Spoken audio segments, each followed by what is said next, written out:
Teman-temanku, Shalom, berjumpa lagi di dalam YouTube channel Tanya Aja Pasti Ku Jawab. Berikut ini kita akan menyaksikan penuturan ataupun penerangan dari seorang Bapak Islam Bahrawi yang pasti sudah kita kenal tentang bagaimana kondisi negara-negara Islam dewasa ini, bahwa banyak umat muslim itu sekarang telah berubah kepercayaannya. Kemana berubahnya dan mengapa mereka berubah? Saksikan video ini dari awal sampai akhir dan semoga mendapat pencerahan ya. Saya datang ke Uni Emirat Arab, saya datang ke Sharjah, saya datang ke Muscat, saya datang ke Mosul di Irak, saya datang ke Suriah, ke Damaskus, saya ke Maroko, saya ke Tunisia, saya ke Aljazair, saya datang ke Benghazi di Libya. Ternyata tingkat ateisme paling tinggi hari ini di dunia itu justru di negara-negara Islam dan terutama di Arab dan terutama lagi di Arab Saudi. 5 dari 300 orang Saudi hari ini mengaku tidak percaya adanya Tuhan.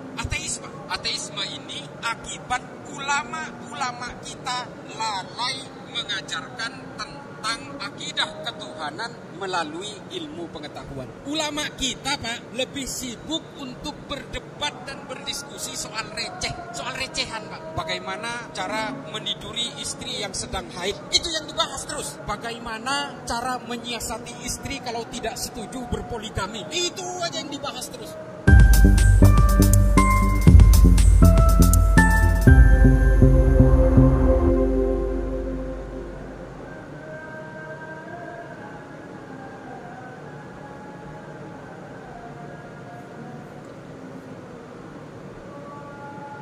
Kalau memang lanjut, mungkin saya akan nyempilin sedikit, Pak.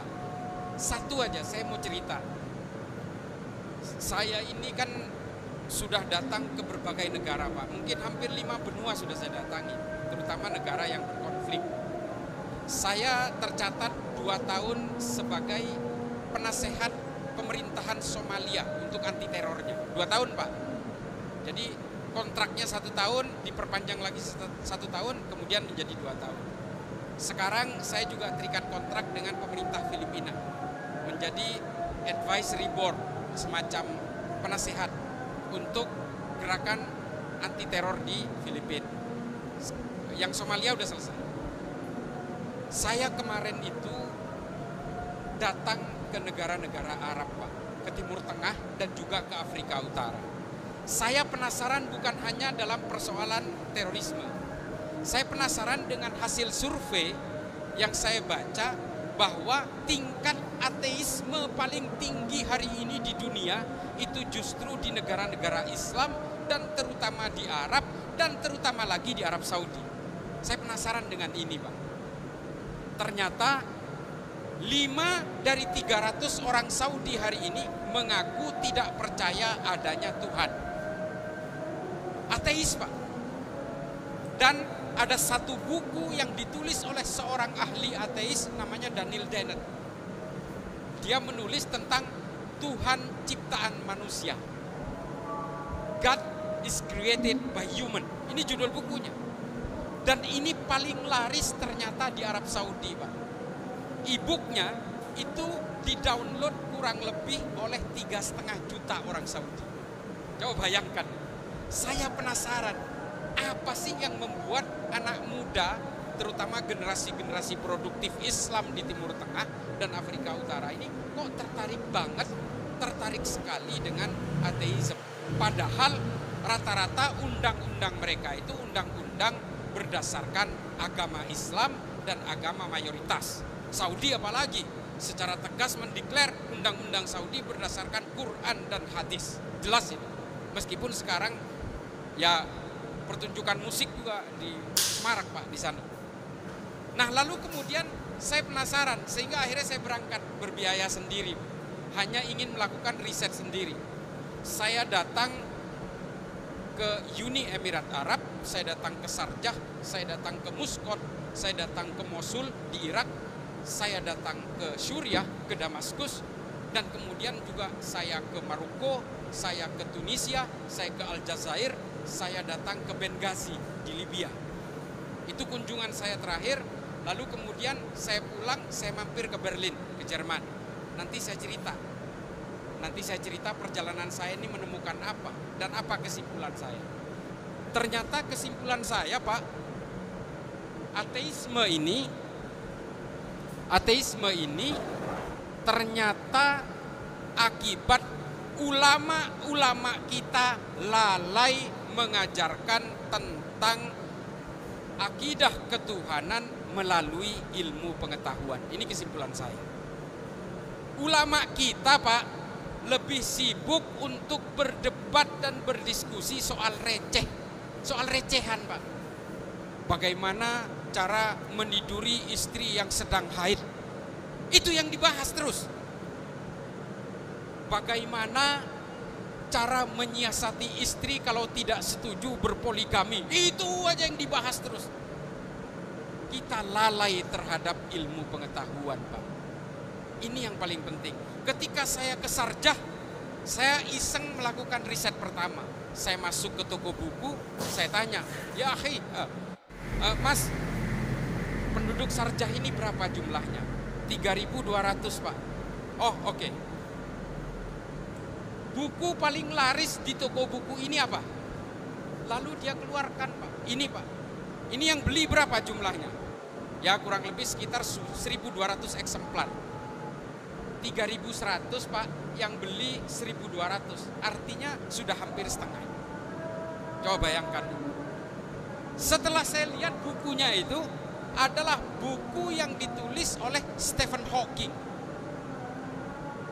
Judul bukunya Black Hole and Big Bang Theory and the Baby of the Universes. Apa isi bukunya ini? Sampean gak usah baca lah bukunya. Saya ceritakan aja isinya. Bahwa Tuhan itu gak ada. Alam semesta ini tercipta dari sebuah ledakan besar yang disebabkan oleh hukum fisika yang bernama mekanika kuantum, quantum mechanics. Karena daya tarik listrik dari energi positif dan negatif, lalu kemudian menciptakan ledakan besar yang akhirnya menciptakan planet-planet. Ini yang disebut dengan Big Bang Theory. Oh, berarti mungkin yang menciptakan ledakan Tuhan. Tapi kata Stephen Hawking, bukan. Yang menciptakan ledakan besar ini adalah teori fisika dasar awal yang bernama quantum mechanics, mekanika kuantum. Kalau kalian memaksa bahwa Tuhan itu ada, Tuhan kalian itu adalah mekanika kuantum, kata Stephen Hawking. Kalian ini dibohongi oleh agama sejak dulu, karena akhirat itu juga nggak ada sebenarnya. Manusia mati jadi debu, ya udah selesai. Ini kata Stephen Hawking. Dan buku ini yang dibaca oleh orang rata-rata di Arab hari ini. Coba, Pak. Gimana tuh caranya? Ilmu pengetahuan ini. Stephen Hawking ini adalah penganut Kristen taat yang kemudian karena dia lahir cacat, dia menggunakan teleskop Hubble dari kamarnya dan kemudian mengamati alam semesta dan akhirnya menemukan black hole, cikal bakal terciptanya mekanika kuantum itu. Apa yang mau kita ini? Kita mau kasih ayat anak-anak ini dilawan, Pak, kita, Pak. Kalau kita kasih ayat surat Hud misalnya, dilawan kita. Mereka udah nggak percaya Tuhan kok, malah mau dikasih dalil agama, mau dikasih ayat suci. Nggak bisa, mereka nggak terima. Lalu kemudian saya geser, Pak, ke Tunisia. Tunisia ini 99,9% penduduknya beragama Islam. 0,1%-nya itu adalah Yahudi dan Nasrani. Di sana ada katedral di pusat kotanya di Tunis. Saya kemudian melipir, Pak. Saya ngetes, saya nggak boleh ngetes Tunis nih. Karena di Tunis itu ada Zaitunah University, kampus besar, yang mahasiswa kita juga banyak di sana. Sehingga saya ngetesnya ke kota kecil, Pak, di perbatasan Aljazair. Nama kotanya itu Bofisha. Nah, Tunis ini kan bekas jajahan Prancis. Saya iseng, ada toko buku. Toko buku ini namanya Le Librairie of Islam, kan bahasa Prancis kalau di sana. Lalu saya masuk, ya pakai bahasa Arab sekenanya. Ternyata orang ini nggak ngerti bahasa Arab. Orang Tunis, Pak. Ya terpaksa pakai bahasa Prancis juga sekenanya. Lalu saya tanya, penduduk Bofisha ini berapa? Dia bilang, penduduk Bofisha ini 2.300. Buku paling laris di Bofisha ini apa? Lalu dia berikan ke saya, Pak. Ini yang paling laris di sini apa?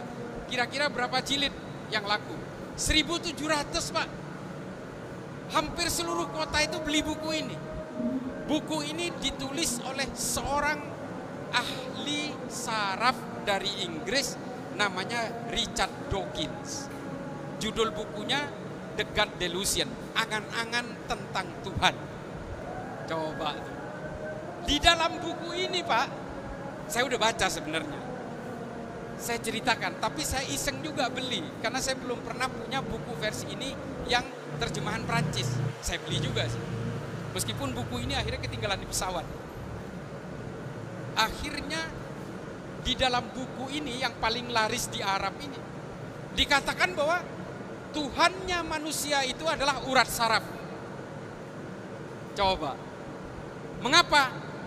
Urat saraf itulah yang menentukan manusia lahir cacat atau manusia mati. Jumlah urat saraf di dalam tubuh manusia itu hampir 2 juta. Kalau manusia itu lahir dengan urat saraf yang tidak komplit, maka dia akan lahir cacat. Kalau manusia normal ditebas lehernya, pasti mati. Karena urat saraf yang jumlahnya hampir 2 juta itu penghubungnya adalah leher. Antara otak dan sensor motorik itu semuanya simpulnya ada di leher. Maka manusia akan mati kalau ditebas lehernya. Jadi Tuhan manusia itu adalah urat saraf. Nah, buku ini yang dibaca oleh anak muda Arab, sehingga anak muda Arab hari ini paling banyak yang terpapar oleh ateisme. Pertanyaannya, kita mau ngelawan mereka ini gimana caranya? Indonesia kalau ada yang melakukan sensus, Pak, bahwa banyak orang yang keluar dari agamanya diam-diam karena tidak percaya adanya Tuhan, banyak, Pak. Karena apa? Yang dibaca yang kayak gini coba. Sementara sebagian orang, ya, terutama yang pernah ikut FPI dulu, dia malah gelisah dengan berbagai perbedaan di antara sesama saudaranya, termasuk orang Kristen yang dicurigai bahwa Kristen ini ancaman, Hindu ini ancaman, Buddha ini ancaman. Ketika ada gereja membagi-bagi sembako dicurigai, ini kristenisasi. Pak, ancaman terhadap agama-agama hari ini bukan agama yang lain, tapi ateisme, Pak. Dan kita tidak ada yang berdaya melawan Stephen Hawking ataupun Richard Dawkins. Nggak ada, Pak. Ulama kita semua diam. Karena ulama kita lebih sibuk berdiskusi dan berdebat soal dalil-dalil yang tidak pernah berhenti. Isu-isunya recehan, Pak. Kalau kita selalu berdebat soal dalil, Pak, maka seterusnya kita akan menempatkan Tuhan sebagai objek sengketa. Seterusnya akan begitu. Ternyata kuncinya, Pak, kita terutama yang Islam ini sudah terlalu lama meninggalkan ilmu pengetahuan, Pak. Padahal ilmu pengetahuan inilah yang pernah menjayakan Islam, bukan politik, Pak. Islam ini gagal dalam politik, gagal total.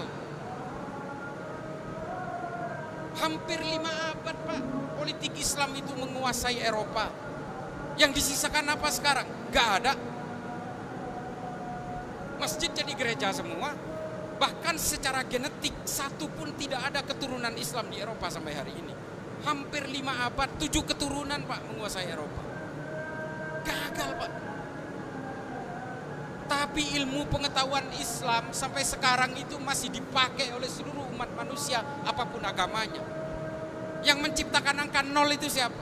Orang Islam, Pak, Al-Khawarizmi namanya. Yang bisa menemukan teori oksidasi dan fermentasi itu siapa? Seorang ulama fikih, Pak, namanya Jabir Ibnu Hayyan. Coba bayangin. Dan kita sudah lama meninggalkan itu sehingga paham-paham ilmu pengetahuan yang menganjurkan supaya kita tidak percaya adanya Tuhan itu sekarang makin populer, Pak. Nah, ironisnya ini ujung dari cerita saya ini. Pulangnya saya naik Lufthansa, kemudian saya transit di Berlin, Pak. Di Berlin iseng-iseng saya masuk ke toko buku di bandara. Saya masuk, nggak mungkin saya nanya buku paling laris di situ. Saya tanya, di sini jual buku Muslim nggak? Tentang Islam nggak? Dia bilang, ada yang pernah beli? Nggak ada, katanya. Dikeluarin itu udah berdebu, Pak. Pas saya buka itu kretek. Nggak pernah ada yang beli satupun. Ternyata buku ini permata buat saya, Pak. Dari ujung perjalanan Allah memberi saya jalan, Pak. Buku ini ditulis oleh seorang pemikir Islam, justru dari Tunis, Pak. Namanya Syekh Muhammad Thohir bin Asyur.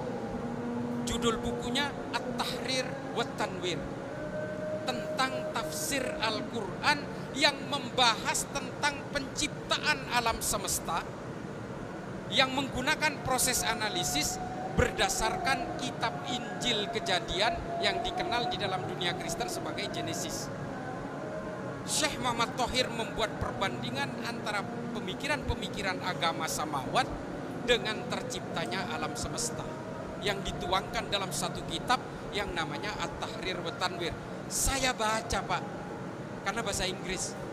Ternyata, Pak, buku ini justru sebenarnya bisa melawan teorinya Stephen Hawking, yang menurut Syekh Muhammad Thohir bin Asyur, terciptanya alam semesta ini berdasarkan ledakan dahsyat antara air dengan petir listrik juga, Pak. Yang menurut Syekh Muhammad Thohir dikenal dengan teori al-ittisal wal-infisal, penyatuan dan pemisahan. Saya udah baca ini, Pak. Saya jadi mikir, kemana ulama Islam dari dulu kok nggak pernah menyuarakan ini untuk melawan pemikiran-pemikiran ateisme? Jelas, Pak, di Al-Quran, surat Al-Ankabut, Al-Baqarah dikutip semua oleh Syekh Muhammad Thohir dan dibuktikan bahwa ilmu pengetahuan dan Al-Quran itu tidak bertentangan. Padahal Syekh Muhammad Thohir ini dari abad ke-18. Dan ulama kita nggak ada yang pernah menyuarakan teori al-ittisal wal infisal. Bahkan terjemahan At-Tahrir wa Tanwir ini juga nggak ada di Indonesia. Ini PR bagi kita bahwa kita sudah terlalu lama meninggalkan ilmu pengetahuan. Sehingga apa? Kita akhirnya sibuk mengharam-haramkan Pancasila, mengharam-haramkan bank, yang sebenarnya justru mendatangkan kemudorotan bagi kita semua. Muamalah kita menjadi hancur lebur. Yang paling terakhir, Pak, tolong mari kita jaga toleransi dan kebersamaan dan tetap jaga Pancasila kita ini untuk diterapkan setidaknya dalam kehidupan berpolitik kita. Setidaknya dalam kehidupan berpolitik kita, atau alangkah bagusnya kalau dalam kehidupan sosial bermasyarakat kita dan bernegara kita. Silahkan, Pak, sampean mau menganut agama apapun, silahkan. Sampean mau menganut hukum syariah di rumah, silahkan, Pak. Sampean kalau di rumah mau mengharamkan orang tahlilan, ya silahkan, Pak. Biarlah yang tahlilan tetap tahlilan, saya juga ikut tahlilan. Silahkan. Tapi ketika keluar dari rumah, jangan menghakimi orang sebagai calon penghuni neraka dan jangan mengkafir-kafirkan orang yang berbeda dengan sampean. Itu kuncinya. Silahkan lakukan hukum syariah secara pribadi, silahkan dalam beragama. Ketika keluar rumah nemu lampu merah, lampunya merah, sampean berhenti, Pak. Itu hukum negara, bukan hukum agama.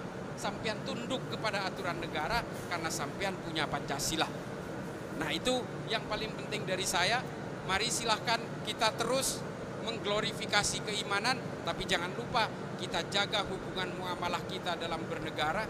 Mari kita dukung pemerintahan kita. Saya juga kemarin, Pak, ketika musim kampanye, wah sama, Pak, saya juga menghujat-hujat. Wah, Pak Jokowi ini, wah ini pengkhianat demokrasi. Ini saya, Pak. Sekarang apa? Ya sudah selesai, ya sudah kita dukung lagi pemerintahan, kan ada Pancasila, Pak. Jadi urusan politik selesai, mudah-mudahan Mbak Diah bisa nyabuk lagi.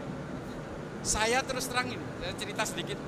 Berbagai kota, saya berangkat lewat jalur darat, Pak, dari Madura karena acara di Madura kemarin lusa. Sampai sini saya bisik ke ajudan saya, "Yo, menurut kamu kota yang paling asri mana?" "Ya ini, Pak," katanya. Purbalingga maksudnya. Loh, saya bukan nyemir-nyemir loh ya ini ya. Tapi ya Karena memang kebanyakan yang dilewati kan Pantura, Pak. Pantura tahu sendiri, Pak. Ada jemuran ikan asin di atas trotoar. Tapi memang menurut saya suka sekali konsepnya karena di trotoar itu ada track untuk difabel track. Itu Amerika banget gitu loh. Jadi menurut saya itu keren banget. Urban planningnya bagus, resik, tapi ya mungkin ya mudah-mudahan setelah siang ini saya bisa melihat, karena saya nyampainya tadi malam itu jam 1, Pak. Bisa jadi karena ngantuk-ngantuk ngelihatnya bagus banget. Enggak. Tadi saya kesini, ternyata memang bagus, Pak. Menurut saya tata kelola yang luar biasa. Mudah-mudahan Mbak Dia bisa lanjut apapun keputusannya. Al-Asobiyahnya Purbalingga mudah-mudahan bukan hanya Pancasila tapi juga Mbak Dia.